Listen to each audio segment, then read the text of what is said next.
The Tennessee Titans have found their franchise quarterback, and his name is Ryan Tannehill.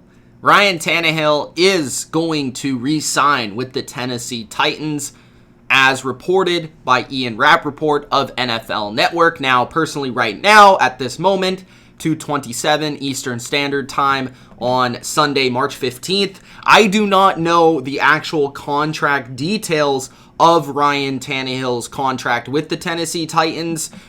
I will leave them in the comment section below once I do gather that information, and I will give it to you then. But I did want to just get the important stuff out of the way. He is re-signing with Tennessee. The Titans, they're going in the Tannehill direction.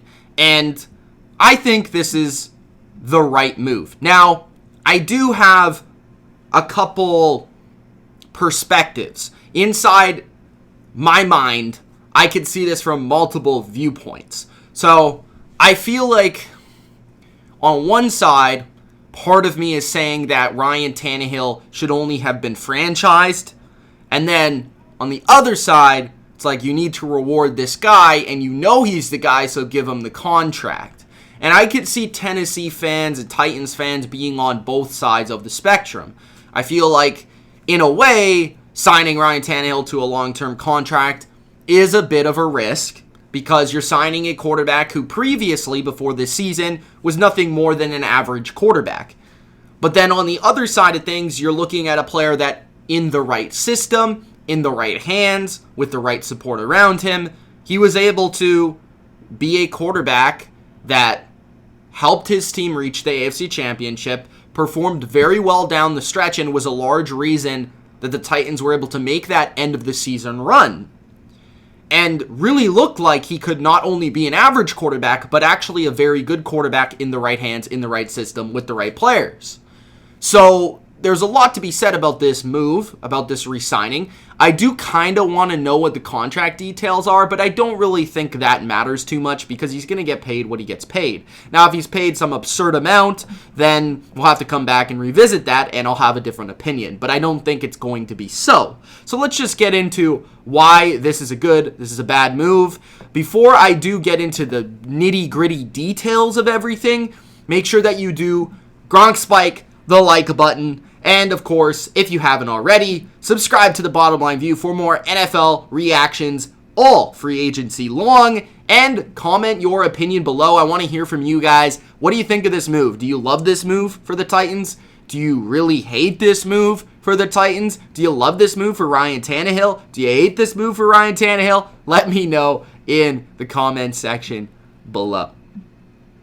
All right, so Ryan Tannehill resigns with the Tennessee Titans, or is going to. Let's just say that. So, the Titans, what did Ryan Tannehill do for them last year? Well, I think what Ryan Tannehill gave them was a quarterback who could really execute the offense well. He made some plays outside of the system. He was able to athletically enhance their offense. His accuracy, his downfield throwing was excellent. And he was really able to execute the offense from a play-action standpoint. He had a 70% completion percentage. He had a passer rating of 117.5. He had a yards per completion of 13.6, a yards per attempt of 9.6, which all led the league there in terms of rating, yards per completion, air yards per attempt, yards per attempt. He was excellent down the stretch, taking over for Marcus Mariota. And I remember at the time of him being signed by the Titans, I loved the move, because being a Patriots fan myself, I kind of recognized that Tannehill was not on a very good team and was maybe a little bit underrated for his play in Miami. I actually felt like there were times where he was actually better than people gave him credit for. Like, for example, in 2014, where he threw 27 touchdowns, 4,000 yards, only 12 picks. You know, I saw his athletic ability. I saw him play versus New England very well in the past, and that's not easy to do, right? So he's also brought Miami to pretty good records. He brought them to the playoffs a season.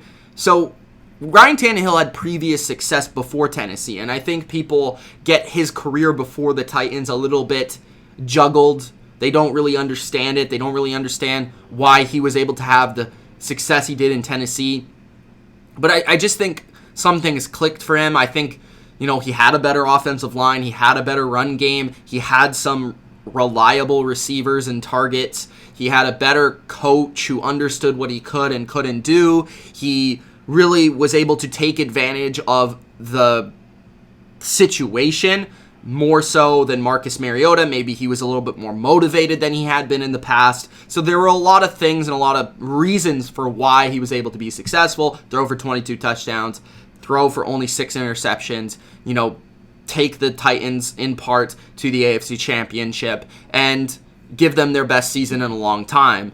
So when you look at Ryan Tannehill, what does he give the Titans? I think he gives the Titans a reliable quarterback. I think he gives the Titans a quarterback with good athleticism, who can move, who can run, who can scramble, who can work off play action and boots in that type of way and get outside the pocket and use his mobility to hit players down the field. I think he gives a quarterback that can work outside of his system. He's not just a guy that is glued to the pocket. He's not just a guy that if the first read isn't there, he can't make something happen. He showed that he could do that. And he also showed that in moments he could be very accurate. He showed in moments that he has the arm to work down the field. He has enough of an arm to push the ball down to A.J. Brown, to Corey Davis.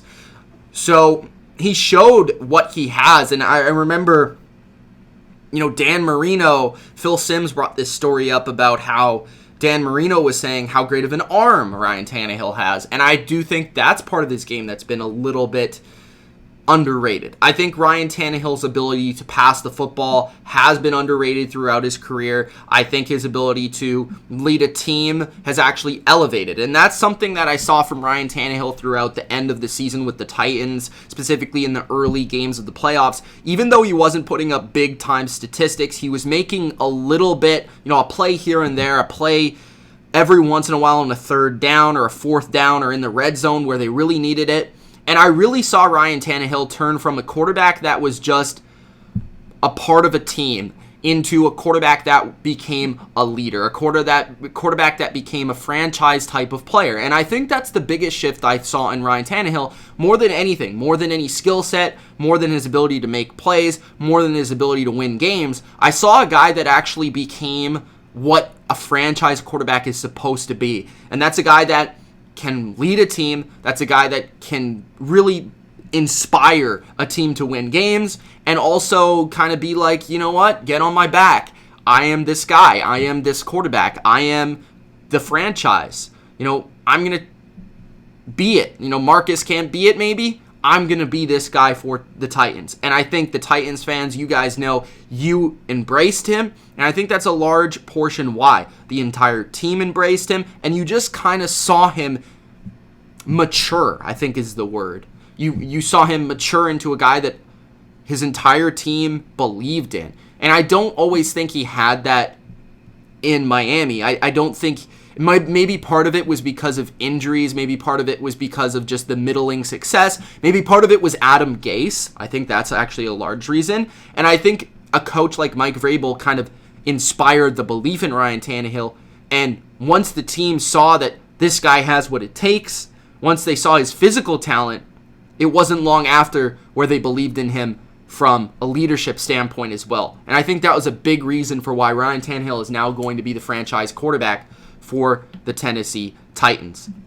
So now I have seen just right now on my phone, Tannehill to get paid from Bleacher Report. Titans give Ryan Tannehill a 4-year, $118 million deal with $62 million guaranteed. So that's a huge payday for Ryan Tannehill. And it's interesting because they also have to pay Derrick Henry, which I'll get into here. Is this an overpay or not? $91 million in guarantee, $62 million in fully guaranteed money.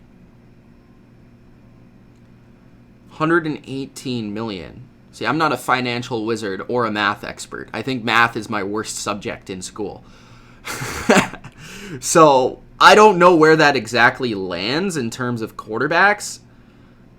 It doesn't seem bad. I mean, the guaranteed money is great for Tannehill. Like, good on Tannehill to get all that guaranteed money. That's something that I think is shifted in the NFL nowadays, is just the ability to get that guaranteed, to the ability to keep, some stability in your life as a football player, because before, like a couple years ago, that wasn't really a thing. I think really Kirk Cousins made that a thing.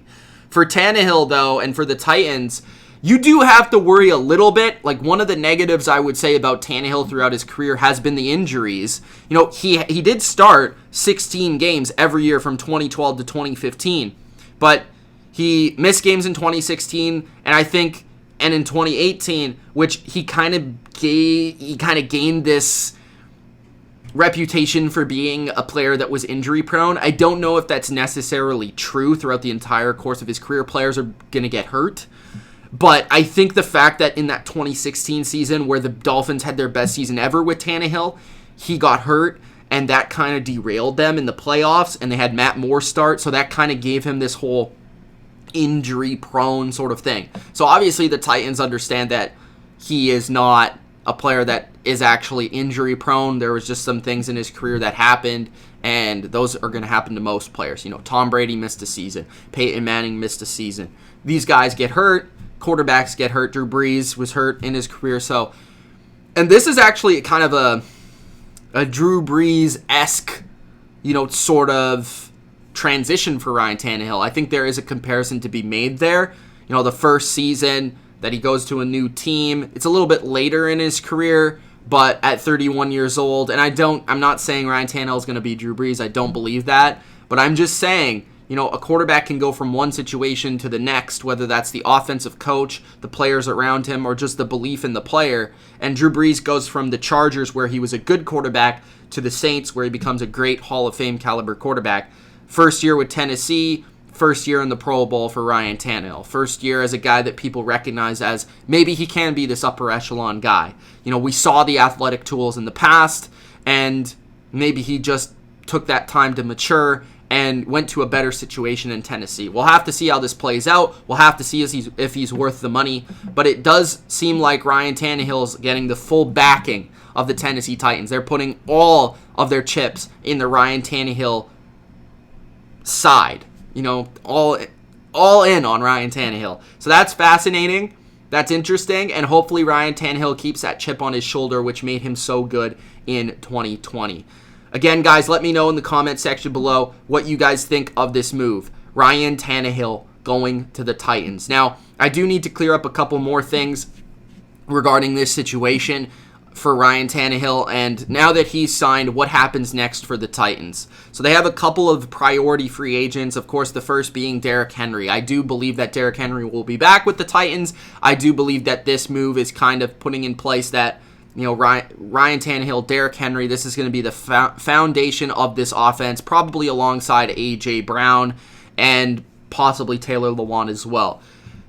Jack Conklin is probably going to be his way out the door. So how do you protect Ryan Tannehill going into 2020? That's going to be the interesting question and a priority for the Titans in this free agency. Do you bring back Dennis Kelly, shift him to right tackle? Do you sign another right tackle? Do you potentially cheaper contract? There's guys out there that you could sign like Brian Bulaga, that sort of name that would be less expensive than Jack Conklin, maybe a little bit older, but still very good player that could help you win now and help you protect Tannehill and also help Derrick Henry in the run game. So then on the defensive side of the football, how are you going to support this offense? How are you going to make a team that plays complementary football? And I think that's what the Titans did so well last year in their playoff run, is they played great complementary football. They didn't do anything sexy, but they ran the football, they played good enough defense, they caused turnovers, they made plays, and that allowed them to win games. And we'll see what they do with their free agents like Logan Ryan, if they bring in another pass rusher as they released Cameron Wake. What do they do with this? Obviously, they use the Cam Wake cap space and some of that to maneuver and to sign Tannehill to a long-term contract. Let me know where you also stand in terms of the franchise tag. Do you believe that Ryan Tannehill should have been franchised before they gave him the long-term deal? Let me know. So more things are being reported here from Jeff Darlington. More numbers on Ryan Tannehill. 2020, $17.5 million guaranteed. That's a really good number, but that's guaranteed. 2021, 24.5 fully guaranteed. 2022 is $29 million guaranteed for injury at signing and fully guaranteed on the 5th day of 2021 league year. 2023 is $27.5 million base. So his league average is going to be 29.5 average per year. That's a big deal for him. 29.5. So before I get rid of and I say goodbye to you guys, let's check out this contract. So quarterback contracts in the NFL.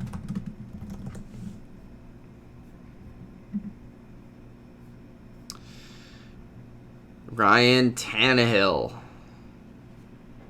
So, salary cap value 2020. Wow, Jared Goff is actually the leader, $36 million. That's ludicrous. Just saying. Ben Roethlisberger, $33 million. Kirk Cousins, $31 million. Russell Wilson, $31 million. Then there's a steep decline. This is according to overthecap.com. I'll check out another site just to clarify. But Jimmy Garoppolo, $26 million. So basically, Tannehill would become 5, the 6th paid quarterback in the league. There's a steep decline from Russell Wilson to Jimmy Garoppolo, $31 to $26 million. That's a $5 million space. I do believe that Tannehill is right in line with Kirk Cousins. I believe he's better than Jared Goff, so better value there. I believe going forward, he might be a better player than Matt Ryan. It's going to be close, and Matt Ryan makes $24 million.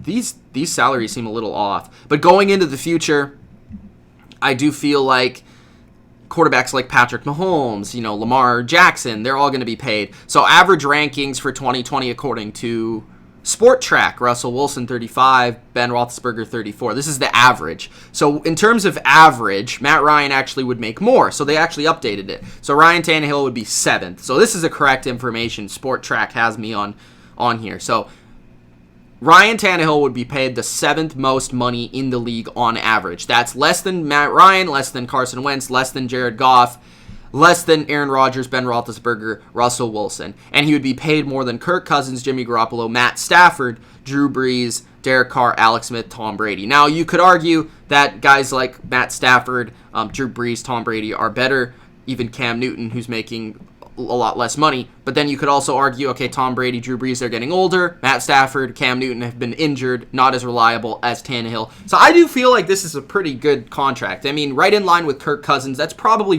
a comparable quarterback to Ryan Tannehill. And I do feel like he is in the perfect system for him. I think the Titans have found their perfect match in terms of their offensive system. And I think this move is a really good one for both sides. I really am feeling good for Ryan Tannehill and the money that he's been paid, and good for him to get all those guaranteed. And also good for the Titans to get their guy, to keep their guy, and to now shift their focus to Derrick Henry, their defense, their offensive line, and what they need to do going forward. But I do believe the Titans are on track to having another good team in 2020. Again, guys, if you haven't already, spike the like button, subscribe to The Bottom Line View for more NFL vids just like this, and of course, comment your opinion. It's been Mitch. Peace out.